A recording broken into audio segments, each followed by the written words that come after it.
Que Dios les bendiga, amados hermanos, en este día, ¿cierto? En esta tarde ya, de día domingo. Espero que cada uno de ustedes se encuentre bien en sus hogares, junto a sus familias. Y ya mañana comenzamos una nueva semana. Así es que le envío un fuerte abrazo a cada uno de ustedes. Espero que todos se encuentren bien. Y les hemos echado mucho de menos, ¿cierto? Pero ya nos vamos a ver, hermanos, y vamos a poder volver a estar juntos, congregarnos, sonreír. Y es algo que realmente echamos todos de menos, ¿cierto? El poder congregarnos, ¿cierto? Tan importante y que ahora realmente le hemos tomado como nunca antes el peso de lo que Dios nos enseñó en su palabra sobre la importancia de congregarnos, amados hermanos. No es lo mismo congregarse que dejar de congregarse. Primeramente porque eh, no congregarse es una desobediencia clara, ¿cierto? Ante la palabra de Dios. Pero el congregarse, amados hermanos, el poder reunirnos, alabar al Señor juntos, crecer juntos en el Señor, eh, poder escuchar la palabra del Señor, poder edificarnos mutuamente, eh, cosa que en estos momentos estamos limitados a hacer, pero confiamos en Dios que muy pronto Él va a permitir que podamos estar así nuevamente. Así es que es un tiempo de poder meditar también, amados hermanos, aquellos que habían dejado de congregarse o que eran irresponsables, que eran negligentes, flojos, perezosos para congregarse. Es un tiempo en que tú puedas meditar realmente si realmente estás siguiendo a Jesucristo, si realmente eres un hijo de Dios, si realmente eres un discípulo de Jesucristo. Porque todo hijo de Dios sabe que debe congregarse, todo hijo de Dios sabe que debe estar en comunión con sus hermanos y que es algo que es indispensable en la vida cristiana. La Biblia nos cuenta que en el libro de Hechos capítulo 2 que los hermanos estaban juntos, que tenían en común todas las cosas, que permanecían en la doctrina de los apóstoles, ¿cierto? Partían el pan en las casas, comían con alegría, juntos, dice, con sencillez de corazón. El Señor estaba con ellos y tenían gracia para con el pueblo y gracia para con Dios. El Señor añadía cada día a la iglesia a los que debían de ser salvos. Entonces, amados hermanos, ese es el espíritu que debe estar en la iglesia. Y si queremos ser una iglesia bíblica, debemos poner por obra la palabra del Señor y debemos imitar a aquellos cuya conducta fue conforme a la palabra de Dios, como es el caso de los primeros cristianos que son mencionados ahí en el libro de los Hechos. Así que, amados hermanos, es importante que tú puedas meditar en cuán importante es congregarse. En este tiempo no lo podemos hacer, pero cuando ya Dios nos permita hacerlo, tú puedas estar ahí, semana tras semana, ya sea en el día del Señor, el día domingo, como también en los estudios bíblicos. Y hablando de eso, amados hermanos, vamos a ir a la palabra del Señor, porque para eso está este video, para que podamos estudiar juntos la palabra del Señor. Y el tema que hoy quiero compartir con ustedes se llama la exaltación de Cristo. La exaltación de Cristo. Y vamos a ver en los textos que aparecen en la Biblia en qué consiste la exaltación de Cristo y cómo Dios Padre le exaltó en el momento en que Jesucristo resucitó de entre los muertos. Nos vamos a quedar ahí en cómo Cristo fue exaltado en la resurrección, en el momento en que Él resucitó de entre los muertos. Y la otra semana vamos a estudiar en cómo Cristo fue exaltado en la ascensión, cuando Él ascendió al Padre. Así es que, ¿en qué consiste el estado de exaltación de Cristo? ¿En qué consiste? ¿Qué queremos decir cuando hablamos de la exaltación de Cristo? El estado de exaltación de Cristo, dice la pregunta 51, a los que les gusta estudiar, el Catecismo Mayor de Westminster, la pregunta 51 dice, ¿en qué consiste el estado de exaltación de Cristo? Dice, el estado de exaltación de Cristo comprende primeramente su resurrección, su ascensión, el sentarse a la diestra del Padre y regresar por segunda vez para juzgar al mundo. En esta etapa vamos a hablar lo que es la exaltación de Cristo. Entonces, ¿en qué consiste la exaltación de Cristo? El estado de exaltación de Cristo comprende entonces, dijimos, número uno, su resurrección. Primera de Corintios 15:4 dice que Cristo fue sepultado y que resucitó al tercer día conforme a las Escrituras. Qué tremendo hecho histórico que marcó un antes y un después en la historia de la humanidad. Aquel que murió 3 días, el Hijo de Dios, Jesucristo, después de estar 3 días bajo el poder de la muerte en la tumba, ¿cierto? Como la Biblia nos enseña, resucita al tercer día para que se cumpliesen todas las escrituras dichas por los profetas que eso había de acontecer. Entonces, de acuerdo a la escritura, cuando comienza el Padre a exaltar, a elevar, a honrar a su Hijo Jesucristo por lo que Él vino a hacer, en el momento de su resurrección, Cristo comienza a ser exaltado como el único que estuvo muerto 3 días, ¿cierto? Y resucita para no volver a ver muerte. ¿En qué consiste el estado de exaltación de Cristo? Comprende también su ascensión. En el libro de Marcos capítulo 16 verso 19 dice: y el Señor, después que les habló la gran comisión, ¿cierto?, fue recibido arriba en el cielo y se sentó a la derecha de Dios, a la diestra de Dios Padre. ¿Qué es lo que ocurrió con Cristo entonces al momento de su resurrección? Él estuvo un periodo de días acá con sus apóstoles. Sus apóstoles le vieron resucitar entre los muertos, un hecho impactante en aquel momento, ¿cierto? Y para todo tipo de tiempo también lo es. Más de 500 personas, dice la Biblia, vieron a Jesucristo resucitado. Por lo tanto, no fue un hecho escondido, sino fue un hecho que muchos pudieron ver a Cristo. Y también sus apóstoles le vieron ascender, ir a los cielos, a donde estaba el Padre. La Biblia también dice que el estado de exaltación de Cristo comprende también el sentarse a la diestra del Padre. Amén. Al lado del Padre. El libro de Efesios capítulo 1 verso 20 dice que Dios Padre levantó a Cristo entre los muertos y lo sentó en el lugar de honor, a la derecha de Dios en los lugares celestiales. Qué tremendo, ¿cierto? Como el Padre honra a su Hijo Jesucristo levantando entre los muertos. ¿Cuáles fueron las palabras últimas de Cristo al momento de morir? Él dijo: Padre, en tus manos encomiendo mi alma, mi espíritu, ¿cierto? Y en ese momento Él murió, ¿cierto? Estuvo 3 días bajo el poder de la muerte y el Padre lo resucita al tercer día. En ese momento ocurre entonces, amados hermanos, de acuerdo a la Biblia, la exaltación de Cristo. El Padre comienza a honrar a su Hijo Jesucristo como aquel que vence la muerte, como aquel que resucita de entre los muertos, para asegurar también a todos los que creyeran en Él lo mismo, que un día moriremos, pero que también seremos levantados de entre los muertos. Entonces, amados hermanos, el ser hijo de Dios, el ser cristiano, el poseer la vida eterna, gracias a la misericordia y la gracia de nuestro Dios, nos habla de todo un plan eterno diseñado por Dios mismo, que no solamente abarca esta vida, sino abarca toda la eternidad en la cual estaremos junto a nuestro Dios, junto a nuestro Dios Todopoderoso, que nos ha salvado en aquella cruz, para que un día podamos también resucitar y estar con Él. Esas son las promesas de la palabra de Dios.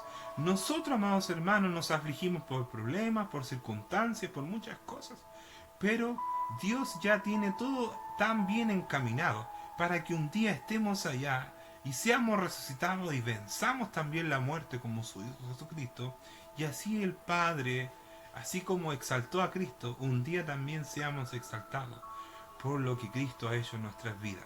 Qué tremendo es poder saber eso y tener la convicción de que eso realmente es así, debido a su Espíritu que en nuestros corazones obra de tal manera que nos lleva a creer las promesas de Dios. Entonces, amados hermanos, dice que Dios Padre en Efesios 1:20 levantó a Cristo entre los muertos y lo sentó en el lugar de honor, a la derecha de Él, en los lugares celestiales. Desde allí gobierna Cristo, dice la Biblia, en nuestros corazones. ¿En qué más consiste la exaltación de Cristo? La exaltación de Cristo comprende también su regreso por segunda vez para juzgar al mundo. Dice Hechos 1:11, cuando los discípulos estaban ahí, ven a Cristo ascender a los cielos, aparecen dos varones vestidos de ropas blancas y le dicen: varones galileos, ¿por qué estáis mirando al cielo? Este mismo Jesús que ha sido tomado de vosotros al cielo, así vendrá como le habéis visto ir al cielo. ¿Qué esperamos nosotros? El regreso de nuestro Señor Jesucristo para venir a salvar a los que le esperan, dice la Biblia, pero también ese mismo día vendrá a juzgar al mundo con justicia. Hechos 17:1 dice que Dios ha establecido un día en el cual juzgará al mundo con justicia. Este mundo no puede ser juzgado con justicia por gobiernos corruptos e impíos, por pecadores, ¿cierto?, no arrepentidos. No puede ser juzgado jamás. Jamás va a haber una perfecta justicia en este mundo hasta que regrese el Rey justo, el que sí va a venir a gobernar y a juzgar con justicia. Dice que ha establecido un día en el cual juzgará al mundo Dios con justicia por aquel varón, a Jesús, ¿cierto?, quien designó, dando fe a todos con haberle levantado de entre los muertos. ¿Cuál es el varón que juzgará al mundo con justicia de acuerdo a la palabra de Dios? Es Jesucristo hombre, es nuestro Señor y Salvador, a quien esperamos con ansias. Amén.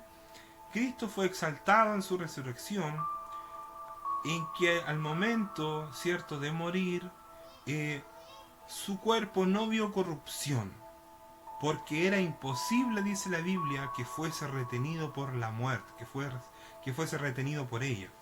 Hechos capítulo 2 del 24 en adelante dice que Dios le levantó sueltos los dolores de la muerte.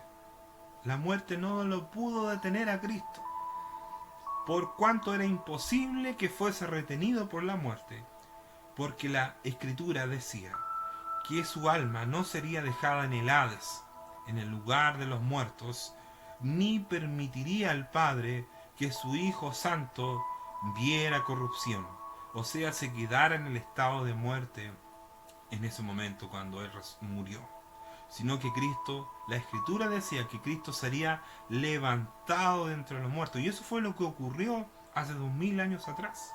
Y por eso nosotros seguimos a un Dios que vive y que reina por los siglos de los siglos. Él está con nosotros. Él ha enviado su Espíritu a morar en nuestros corazones, el cual nos hace clamar Abba Padre, el cual nos ha adoptado como hijos de Dios.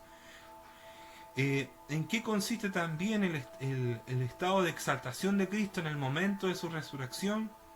Cristo fue exaltado teniendo el mismo cuerpo en el que sufrió, con sus mismas propiedades esenciales. Amén. Teniendo el mismo cuerpo en el que sufrió, con sus mismas propiedades esenciales. Dice Lucas 24:39, mirad mis manos. ¿Se acuerdan cuando Él se aparece a sus apóstoles? Mirad mis manos y mis pies. Ahí están sus propiedades esenciales de su cuerpo. Mirad mis manos y mis pies, que yo mismo soy. Palpad y ved. Porque un espíritu, un alma, no tiene carne ni huesos como veis que yo tengo. Entonces vemos que Cristo es resucitado con sus mismas propiedades esenciales con el cual Él había sufrido. ¿En qué consiste el estado de exaltación de Cristo? Es que resucita de entre los muertos, suelta los dolores de la muerte, con sus mismas propiedades esenciales, pero sin mortalidad. ¿Cómo resucita Cristo? Siendo un ser inmortal. Ya no había más mortalidad en Él, y otras debilidades que pertenecen a esta vida ya habían quedado lejos de Él. Realmente Él estaba unido a su alma. Jesucristo le dice al apóstol Juan en Apocalipsis 1:18, yo soy el que vivo y estuve muerto, mas he aquí que vivo por los siglos de los siglos. Amén. Y tengo las llaves de la muerte y del Hades. Qué hermoso es lo que Juan pudo escuchar del propio Señor Jesucristo a quien Juan también había visto, ¿cierto?, cuando resucitó. Entonces Juan era un testigo ocular de la resurrección de Jesucristo. En su comentario de este versículo del Apocalipsis, el comentarista bíblico William Hendrickson o Simón Kistemaker dice que aquí, en este pasaje de Apocalipsis 1, Jesús personifica la vida y al mismo tiempo puede decir estuve muerto. El dador de la vida, amados hermanos, murió. Se refiere, dice este comentarista, a su muerte expiatoria en la cruz del Calvario. Eso es lo que Cristo le está diciendo a Juan: yo soy el que estuve muerto. Se está refiriendo a su muerte expiatoria en la cruz del Calvario, donde triunfó sobre la muerte por el bien de todos los que temían a la muerte. ¿Cuál era el temor en el Antiguo Testamento? A la muerte. Dice Hebreos 2, 14 y 15. Nosotros somos seres de carne y hueso. Por eso Jesús se hizo igual a nosotros. Solo así podía morir para vencer al diablo, que tenía poder para matar hombres y mujeres.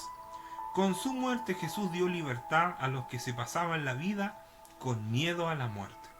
Jesús ahí habla de un evento histórico cuando su cuerpo yació sin vida en la tumba a las afueras de la ciudad de Jerusalén, en el monte de la Calavera, ¿cierto?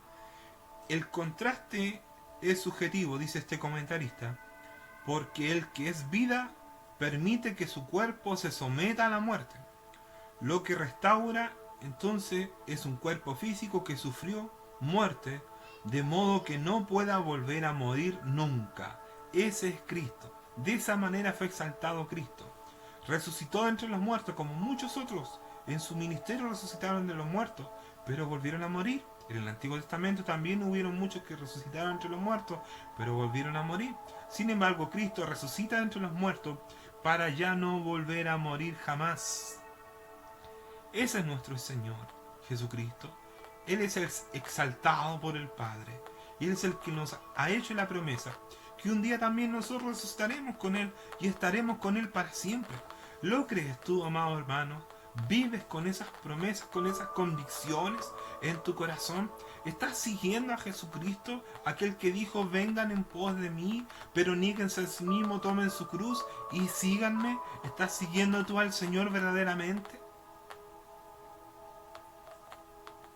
Es lo que Juan está escuchando del Señor Jesucristo. Yo soy el que estuve muerto y hoy vivo. De aquí que exulte triunfante en la vida y exclame: mira, estoy vivo para siempre, se le dice a Juan. Su cuerpo, que Juan vio y describió, estaba vivo y ahora tenía el aspecto glorificado, ¿cierto? Es lo que aparece en Juan 1, en Apocalipsis 1. En esta última cláusula subraya que no hay límite de tiempo para la vida del Señor, porque vive eternamente. Su vida ahora es inmortal, indestructible e inmutable. La verdad incontrovertible de la resurrección de Cristo hace que todo creyente se regocije en su gran poder. ¿Se alegra usted en el poder de nuestro Señor Jesucristo? Para abrir las tumbas y resucitar a los muertos. Ese es el poder de nuestro Señor. Y dijo a Juan: y tengo la llave de la muerte y del Hades. Quien tiene la llave puede abrir puertas y dar acceso a bienes, tesoro y secreto. Poseer una llave quiere decir tener poder y autoridad, dice este comentarista bíblico. Pero nadie en la faz de la tierra puede alegar poder sobre la muerte y el Hades, el lugar de los muertos. Jesús, quien triunfó sobre la muerte y la tumba, posee las llaves que las abren. ¿Son estas las llaves que pertenecen a la muerte y al Hades, o son las llaves de alguien que tiene poder sobre ellos? Parece lógico que Jesús, quien ha triunfado sobre la muerte y el Hades, tenga poder sobre ellos y por ello posea también sus llaves. Es decir, Jesús tiene poder completo sobre la muerte y el sepulcro. En el libro de Juan, capítulo 5, 28 al 29, Jesús dijo: no os maravilléis de esto, porque vendrá hora cuando todos los que estén en los sepulcros oirán su voz, y los que hicieron lo bueno saldrán a resurrección de vida, mas los que hicieron lo malo a resurrección de condenación. Él es el que tiene el poder ahora, debido a lo que Él hizo, debido a que el Padre le exaltó al momento de resucitarlo. Él es el que tiene el poder ahora sobre la muerte y sobre el Hades, que era el lugar de los muertos. que es el lugar de los muertos. En la pregunta 52 del Catecismo Mayor de Westminster dice: ¿cómo fue exaltado Cristo en su resurrección? Cristo fue exaltado cuando se levantó entre los muertos el tercer día por su propio poder. Juan 10:18 dice: nadie me quita la vida, sino que yo de mí mismo la pongo. Él se ofreció voluntariamente a morir por nuestros pecados. Tengo poder para poner mi vida y tengo poder para volverla a tomar, o sea, para resucitar. Este mandamiento recibí de mi Padre, dijo el Señor Jesucristo, en vida, antes que este hecho se llevara a cabo. Y cuando este hecho es llevado a cabo y Jesucristo resucita entre los muertos, amados hermanos,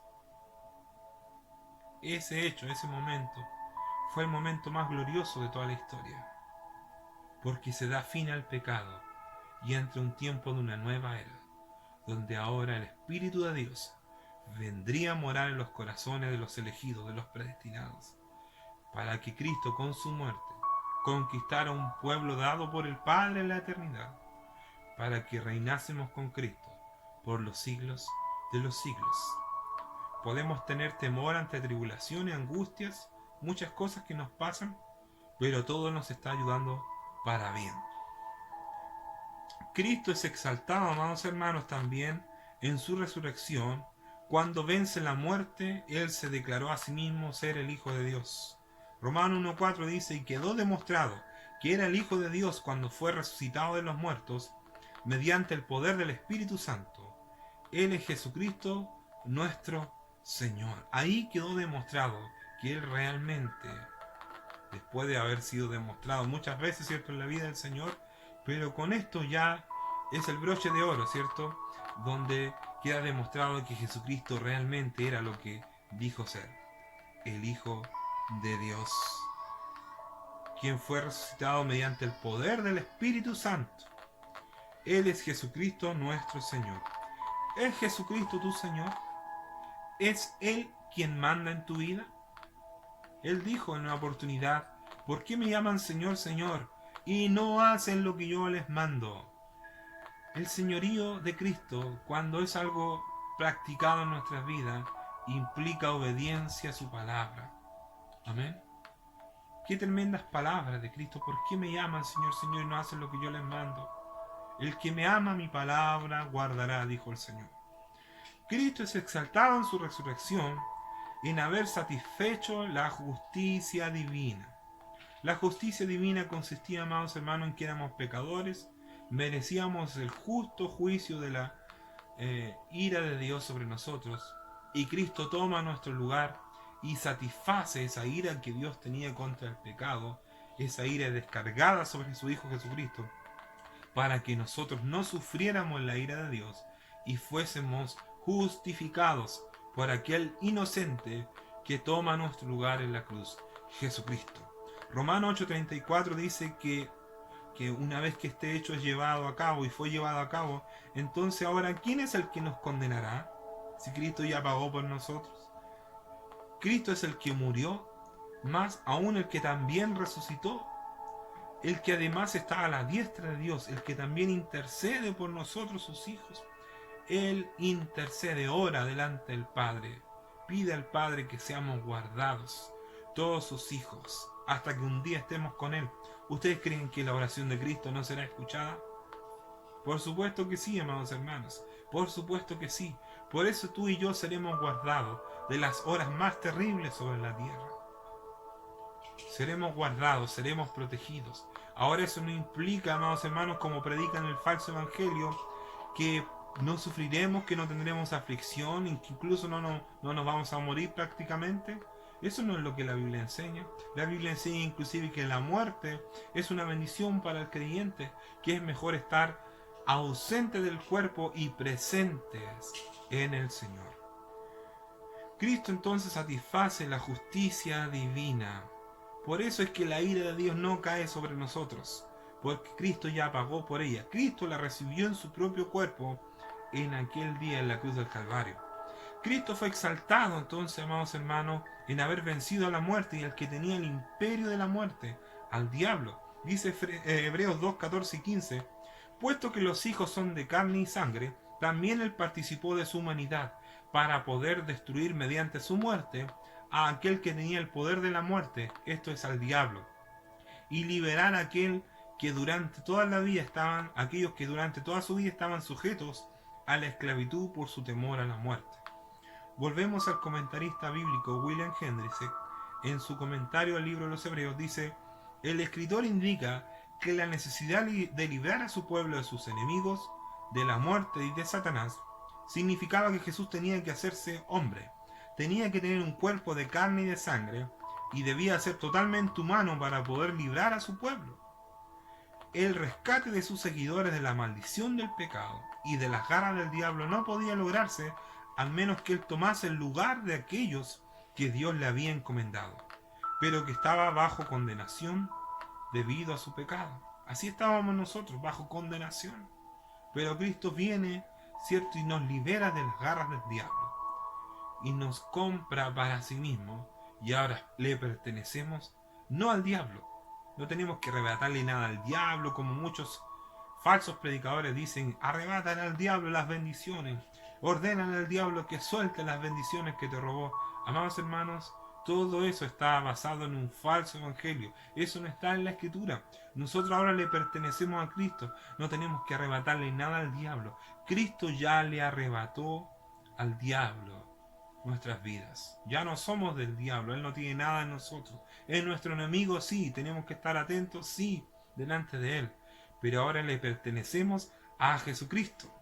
Entonces, amados hermanos, el rescate de sus seguidores de la maldición del pecado y de las garras del diablo no podía lograrse a menos que él tomase el lugar de aquellos que Dios le había encomendado, pero que estaban bajo condenación debido a su pecado. Dice Philip Bliss: cargado de vergüenza, ferozmente insultado, cruentamente en mi lugar, él cruentamente fue clavado, y con su sangre fue mi perdón sellado. Aleluya. ¿Qué es Salvador? Cruentamente significa derramado en sangre. Nuestro Señor tuvo que pagar con su sangre nuestra redención. Pero Cristo no se quedó allí.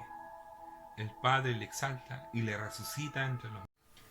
Por ser Jesús divino, hubiera sido imposible para Él librarnos del pecado, a menos que Él mismo compartiera nuestra humanidad. Jesús compartió nuestra naturaleza humana y, aunque no tenía pecado, vivió una vida plena, con todas sus debilidades, enfermedades, deseos, necesidades y tentaciones. En el libro de Hebreos capítulo 4, verso 15 dice: porque no tenemos un sumo sacerdote que no pueda compadecerse de nuestras debilidades, sino uno que fue tentado en todo, según nuestra semejanza, según nuestra naturaleza humana, pero sin pecado. Dios Padre deseó que su Hijo Jesús naciese de la Virgen María, ordenó que sufriese y muriese. Dios Padre permitió todo aquello porque era necesario para nuestra salvación. Y también el Padre le libró del cautiverio de la muerte, resucitándole de entre los muertos, allí donde Cristo fue exaltado. Dice el libro de Hechos, capítulo 2, del 23 al 24, dice: a este, refiriéndose a Cristo, entregado por el determinado consejo y anticipado conocimiento de Dios. Qué tremendo. Prendisteis y matasteis, dice Pedro a los israelitas, por manos de inicuos, crucificándoles, al cual Dios levantó suelto los dolores de la muerte, por cuanto era imposible que fuese retenido por ella. Fue así que Dios expresó su amor por su pueblo, entregando a su Hijo propio a una muerte vergonzosa. Y el Hijo voluntariamente sufrió y murió en humillación por nuestros hermanos y hermanas, los miembros que ahora somos de la familia de Dios. El resultado de la muerte de Cristo es doble. Él triunfó sobre Satanás y liberó a su pueblo del temor a la muerte. No tenemos que tener temor a la muerte. Satanás deseaba la destrucción de la creación de Dios, ¿cierto? En general, y el del hombre en particular. Después de la caída, Satanás tuvo el poder de la muerte sobre Adán y sus descendientes, y utilizó la muerte como un arma contra ellos. Por eso dice la Biblia que Cristo le quita ¿cierto?, esa autoridad que el diablo había tenido desde Adán en adelante. Satanás tenía el privilegio de venir ante Dios en el cielo para acusar a los creyentes. Un ejemplo de esto es Zacarías 3 del 1 al 2. Aquí vemos, ¿cierto?, la acusación de Satanás contra el sumo sacerdote Josué, pero vemos también cómo Dios justifica a Josué, a este sacerdote. Dice aquí que Satanás acusaba a este sacerdote para matarle. Ese es el deseo de Satanás. Él vino a matar, robar y destruir. Entonces dice Zacarías 3 del 1 al 2, el ángel me mostró a Josué, el sumo sacerdote, que estaba en pie ante el ángel del Señor. El acusador Satanás estaba allí a la derecha de ese ángel y presentaba acusaciones contra Josué. Entonces el Señor le dijo a Satanás, yo el Señor, rechazo tus acusaciones, Satanás. Así es, el Señor que eligió a Jerusalén te reprende. Este hombre es como un tizón en llamas que ha sido arrebatado del fuego. ¿Cuál es el deseo de Satanás? ¿Cuál es su deseo en el Antiguo Testamento? Era que por medio de la muerte y la acusación legal delante de Dios, destruir y matar al pueblo de Dios. Y ese era el temor a la muerte que había en el Antiguo Testamento. Pero Cristo nos libra de ese temor. Libró a aquella generación pasada del temor a la muerte y también nos libra a nosotros del temor a la muerte. Satanás estaba listo aquí para poner en acción el veredicto pronunciado sobre el culpable y destruir al hombre que estaba condenado a muerte. El que había sido asesino desde el principio, según Jesucristo, que Satanás ha sido homicida desde el principio, aquí en este texto de Zacarías, deseaba la muerte del hombre en el sentido más pleno de la palabra, muerte física y muerte espiritual. Quería que el hombre quedara separado de Dios.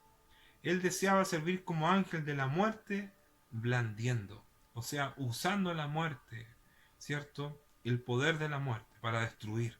Sin embargo, no fue Satanás, sino Dios quien pronunció la maldición de la muerte sobre la raza humana, ¿cierto?, cuando Adán y Eva cayeron en pecado. Y Satanás, que es un ángel creado por Dios, no es más que un siervo de Dios también, o sea, él tiene que obedecer a Dios. Sin el permiso de Dios, Satanás nada puede hacer. Jesús, el Hijo de Dios, estaba presente en la creación, ya que por medio de él el universo fue creado. Jesús estaba presente ahí cuando Satanás engañó a nuestros padres, engañó a Eva, hizo caer a Adán de su estado de santidad.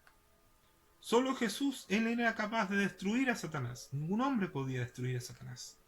Solo Jesús podía destruirlo. Y podía hacerlo por medio de su muerte en la cruz. Vale decir que Jesús derrotó a Satanás usando el arma de la muerte. Jesús pagó el castigo de la muerte, el castigo del pecado, dando su vida. Jesús pagó el castigo del pecado, dando su vida. Nosotros merecíamos la muerte eterna, amados hermanos. La separación eterna de nuestros pecados delante de Dios. Estaba ahí presente. No podía ser quitado de ninguna forma. Pero Cristo la quita de en medio, dando su propia vida por nosotros. De esta manera Él vence al diablo, vence la muerte. Jesús paga el castigo del pecado dando su vida y nos libró de la maldición de la muerte. Y al pagar esta penalidad por nosotros, Jesús quitó el arma de la muerte de las manos de Satanás. Jesús quitó el temor a la muerte. Qué hermoso, ¿verdad? Por supuesto, todos los hombres mueren, incluso los creyentes, por lo que pareciera que Satanás todavía gobierna soberanamente. Sin embargo, la maldición de Dios ya no pesa, amados hermanos, sobre la familia de Dios, puesto que Jesús la quitó de nosotros. Y todos aquellos que son parte de su pueblo ya no le deben tener temor más a la muerte, porque están libres de la esclavitud de la muerte. Sabemos que nada, ni siquiera la muerte, dice el apóstol Pablo en Romanos 8, 38 y 39, nos puede separar de ¿qué cosa? Del amor de Dios que es en Cristo Jesús, Señor nuestro. En contraposición a esto, todos aquellos que no conocen a Jesús como Señor y Salvador enfrentan la muerte eterna. y por consiguiente permanecen eternamente sometidos a la esclavitud de la muerte, esclavos de la muerte por toda la eternidad. Solamente Jesús libra al hombre de esta esclavitud. ¿Te ha librado a ti Jesús de la esclavitud de la muerte? ¿Sabes que si hoy mueres, a dónde vas? ¿Vas al paraíso o vas a una eternidad sin Dios? ¿Jesús te ha liberado de tus pecados?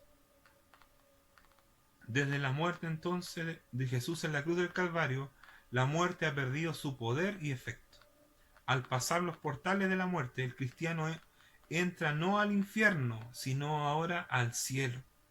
Y puesto que el cuerpo humano de Jesús fue resucitado, el cuerpo del creyente humano, ¿cierto? El cuerpo del creyente resurgirá también de la tumba en el último día. En el último día. En el día postrero. El creyente conoce las palabras de Jesús.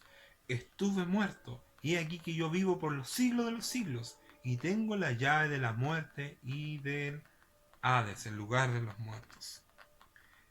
En su resurrección, amados hermanos, Cristo es exaltado por el Padre. Y nosotros también seremos exaltados por Dios.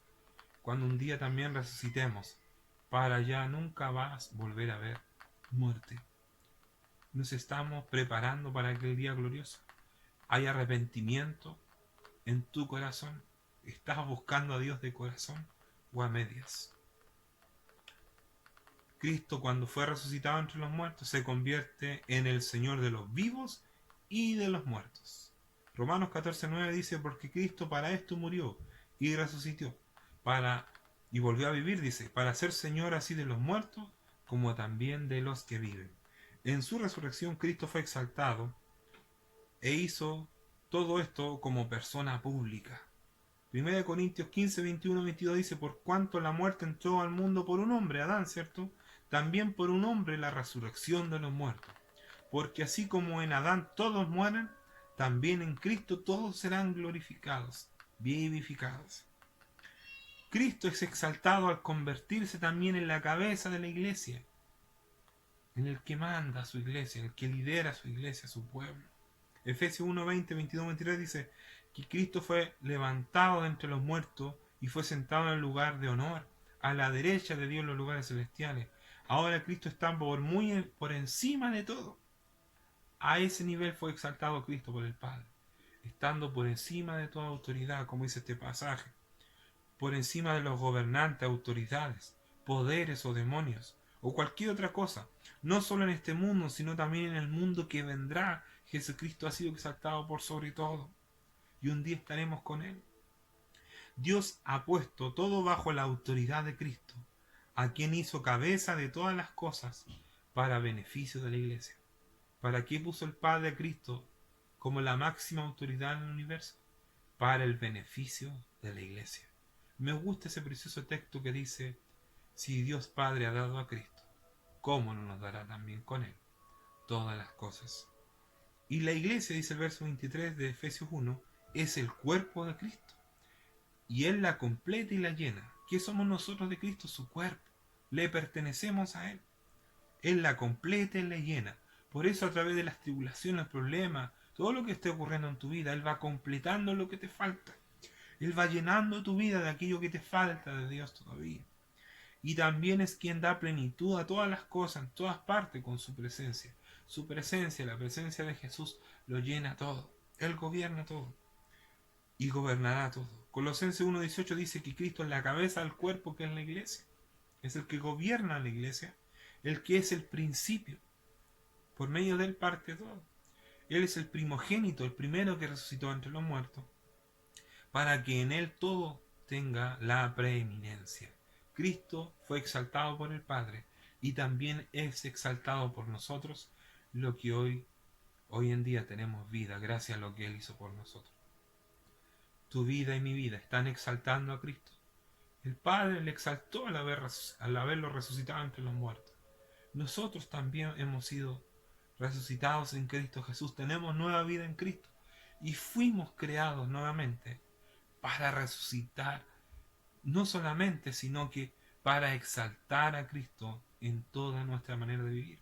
Dice la Biblia que fuimos hechos para glorificar a Dios, para gozar de Él, como dice el Catecismo. La pregunta 1, ¿cuál es el fin principal de la existencia del hombre?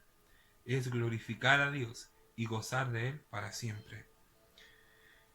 Cristo fue exaltado al convertirse no solo en la cabeza de la iglesia, sino también justifica Él a su iglesia. ¿Ya? Dice Romanos 4:25, amados hermanos, el cual fue entregado por nuestras transgresiones. Nosotros habíamos transgredido la ley de Dios. Él fue entregado para pagar esas transgresiones y fue resucitado para nuestra justificación. O sea, cuando Cristo es exaltado por el Padre, en el momento de la resurrección, en ese momento quedamos totalmente justificados de todos nuestros pecados pasados, presentes y futuros, hasta los últimos pecados que cometamos.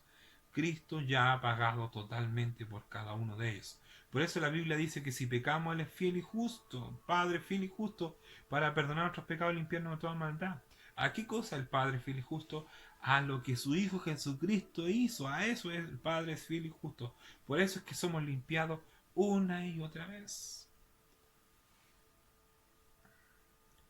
Por eso, amados hermanos, ahora nos humillamos para que un día seamos exaltados. Nos humillamos para vivir para la gloria de Dios, no para nosotros mismos. Cristo fue exaltado al convertirse en la cabeza de la iglesia para la justificación de ella y para vivificarla en gracia. Cristo ha comprado por nosotros, ha ganado por nosotros la gracia de Dios, el favor de Dios. Dice Efesios 2, 1, 5 y 6, y Él os dio vida a vosotros cuando estabais muertos en vuestros delitos y pecados. Aun estando nosotros muertos en pecado, nos dio vida juntamente con Cristo. Por gracia sois salvos. Bendita gracia de Dios, que está sobre nosotros, y juntamente con Él nos resucitó, y asimismo nos hizo sentar en lugares celestiales con Cristo Jesús. Esa es nuestra posición delante de Dios, amados hermanos. Nuestros nombres están escritos en el libro de la vida.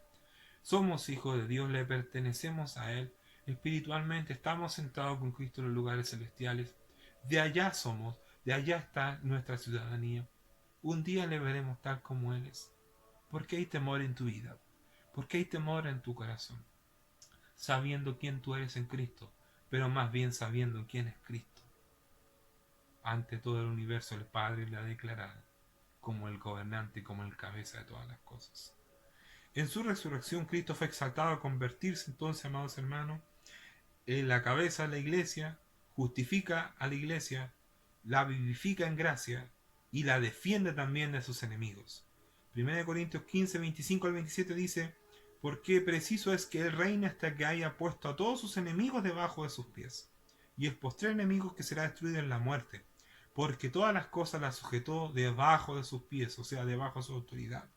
Y cuando dice que todas las cosas han sido sujetadas a Él, claramente se exceptúa aquel que sujetó a Él todas las cosas, o sea, al Padre. Solamente el Padre es mayor a Cristo. Ese es el orden trinitario. Finalmente, amados hermanos, en su resurrección Cristo fue exaltado al convertirse, ¿cierto? No solo encabeza la iglesia, y lo repito. No solamente justifica a su iglesia, la vivifica en gracia, la defiende de sus enemigos, le asegura la resurrección también de los muertos en el día final. 1 Corintios 15, el 20 al 28 dice, lo cierto es que Cristo sí resucitó de los muertos, le dijo Pablo a los que no estaban creyendo eso. Él es el primer fruto de una gran cosecha de los que van a resucitar, el primero de todos los que murieron. Así que ya ven, tal como la muerte entró en el mundo por medio de un hombre, ahora la resurrección de los muertos ha comenzado por medio de otro hombre. Así como todos mueren porque todos pertenecemos a Adán, todos los que pertenecen a Cristo recibirán vida nueva. Pero esta resurrección tiene un orden. Cristo fue resucitado como el primero de la cosecha. Luego todos los que pertenecen a Cristo serán resucitados cuando Él regrese. Eso está esperando en la iglesia, la resurrección, la transformación si es que estamos vivos. Después de eso vendrá el fin, dice aquí, cuando Él le entregará el reino a Dios el Padre, luego de destruir a todo gobernante y poder y toda autoridad. Muchos predican una visión de una iglesia derrotada, que viene el anticristo y va a hacernos pebre a todos. Pero eso no es bíblico, amados hermanos. El anticristo tiene otra explicación. Eran falsos maestros, falsos profetas, falsos hermanos introducidos en la iglesia cristiana del primer siglo, que habían negado que Jesucristo había venido en un cuerpo humano. A ellos se les fue declarado y se les trataba como anticristo, en contra de Cristo, porque negaban las doctrinas fundamentales del cristianismo. Y ya vamos a tener tiempo para hablar de qué significa o qué es lo que la Biblia dice acerca del anticristo. Pero aquí este pasaje nos habla de tiempos gloriosos. Nos habla, ¿cierto?, que Cristo está reinando y está sometiendo a sus enemigos debajo de sus pies. Dice el verso 25, Cristo tiene que reinar hasta que humille a todos sus enemigos debajo de sus pies. Cristo está reinando, amados hermanos. El comunismo será humillado. Las naciones serán humilladas por medio del Evangelio, por medio de la iglesia. Eso es lo que la Biblia dice. Hasta que Él vuelva. La Escritura dice que Dios ha puesto todas las cosas bajo su autoridad. Entonces, amados hermanos, verso 28 dice, cuando todas las cosas estén sujetas bajo su autoridad, el Hijo se pondrá a sí mismo bajo la autoridad del Padre, para que Dios Padre, quien le dio a su Hijo la autoridad sobre todas las cosas, sea completamente supremo sobre todas las cosas en todas partes. ¿Qué está haciendo la iglesia? La iglesia está exaltando el nombre de Cristo. Está llevando el nombre, el señorío de Cristo a todo lugar, a todo tribu, pueblo, lengua y nación. Cristo está gobernando y gobernará el mundo. Primera Tesalonicenses 4:14 dice que todos aquellos que creemos que Jesús murió y resucitó, también creemos que cuando Jesús vuelva, Dios traerá junto con él a los creyentes que ya han muerto. Hay creyentes que ya están en la presencia de Dios, ya están en el paraíso, ya han llegado a ese estado de exaltación. ¿Qué están esperando ellos? La resurrección de entre los muertos, que su alma se vuelva a reunir con su cuerpo en el día en que Cristo vuelva por segunda vez a la tierra. Estos pasajes que les he hablado, amados hermanos, muestran cómo el Padre exaltó a su Hijo Jesucristo, resucitándole de entre los muertos, y Cristo asegura para nosotros, por medio de su resurrección, nuestra justificación, y también asegura para nosotros que un día también resucitaremos entre los muertos. Ese hecho debiera marcar nuestras vidas para siempre. Ese hecho debiera cambiar nuestra manera de vivir. Ese hecho debiera hacernos mirar las cosas de Dios, no en base a las circunstancias que estamos viviendo, sino mirando que todo esto es momentáneo. La Biblia habla de las leves tribulaciones que tenemos que vivir, pero que estas leves tribulaciones momentáneas no se pueden comparar con la gloria de Dios que se ha de manifestar cuando Él vuelva. Por eso, amados hermanos, es importante que todos nosotros comprendamos este gran hecho que ocurrió hace 2000 años, este hecho histórico, de que Cristo fue exaltado para no volver a ver más muerte en Él, ni en todos aquellos que creen en Él. Y vuelvo a repetir las palabras de Pablo. Si Dios, Padre, no escatimó, no privó en dar a su propio Hijo, ¿cómo nos dará juntamente con Él todas las cosas? Si nuestra eternidad ya está asegurada, si nuestros pecados ya han sido todos pagados, si Cristo fue exaltado y estamos esperando su regreso para juzgar al mundo, ¿a qué le tenemos temor? ¿Cuáles son nuestros gigantes? ¿Cuáles son las montañas que tenemos que derribar? Amados hermanos, que Dios a través de esta palabra quite toda incredulidad de tu corazón y te lleve a ver, como dice el escritor de Hebreos, a que tus ojos estén puestos en Cristo, el autor y consumador de la fe, y en aquel que dijo: en el mundo tendrán aflicción, pero confíen, yo he vencido al mundo. Y Él venció al mundo por el poder de su Padre, por el poder del Espíritu Santo. Y así también nosotros, amados hermanos, seremos guardados de todo lo que pueda venir en contra de la iglesia. Son las puertas del Hades las que tienen temor de la iglesia y no al revés. ¿Por qué tienen temor las puertas del Hades? ¿No pueden prevalecer en contra de la iglesia? Porque es la iglesia la que está avanzando. Es la iglesia la que está avanzando en el mundo.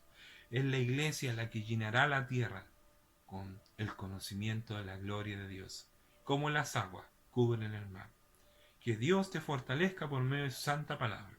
Que Dios te infunda gozo, aliento por medio de su palabra.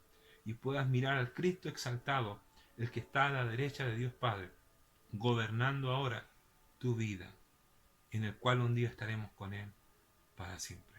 Oremos. Padre Santo, gracias por mostrarnos a través de tu palabra a tu Hijo Jesucristo, siendo exaltado por ti, Padre Santo, hasta lo más alto, sentado a la derecha tuya, Padre Santo, y desde allí gobierna hasta que todos sus enemigos sean puestos por estrado de sus pies. Oh Señor, tu iglesia está gobernando juntamente con tu Hijo Jesucristo. Tu iglesia está llevando las buenas nuevas al mundo. Y tu iglesia seguirá avanzando. Venga lo que venga. Señor, seguirá avanzando hasta que Cristo someta a todos sus enemigos debajo de sus pies y pueda entregar el reino a ti, Padre Santo. Oh Señor, y así estaremos reinando también con Cristo por los siglos de los siglos.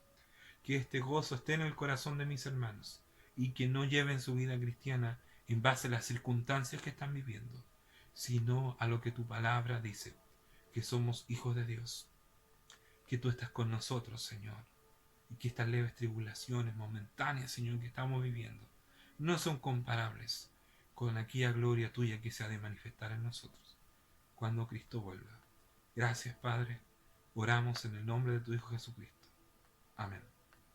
Que Dios les guarde, amados hermanos, que cada uno de ustedes tengan el gozo del Señor en sus vidas y puedan realmente meditar en esta palabra que hoy he compartido con ustedes acerca de la exaltación de nuestro Señor Jesucristo, y que un día también estaremos juntamente con Él y le veremos tal como Él es. Muchas bendiciones, amados hermanos, espero que todo esté muy bien y estamos hablando y compartiendo la palabra de Dios en otro video. Muchas bendiciones, amados hermanos.